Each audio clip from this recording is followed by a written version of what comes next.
บ้านตอนเรียงอำเภอที่ชนครศรีธรรมราชครับเป็นจุดอันตรายอีกหนึ่งทีนะครับหลังจากที่ไฟแดงได้มีปัญหา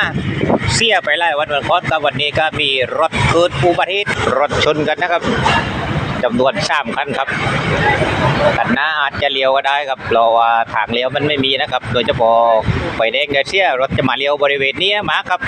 หลังจากที่ออกวัดเจดีย์มาแล้วครับเพราะวัดเจดีย์นี่เขาจะกันนะครับไม่มาเลี้ยวแถวนี้นะครับนี่คืออุบัติเหตุล่าสุดกันเลยครับนี่ครับสดกันเลยครับเห็นไหมครับมักจะเกิดอุบัติเหตุเกิดขึ้นประจำเลยครับวันตอนเรียงเพราะว่าถ้าไม่แก้ปัญหาตรงนี้เกิดขึ้นนะครับเพราะว่าไฟแดงก็อยากไม่เสร็จอันนี้หลาสดร้อนๆกันเลยครับ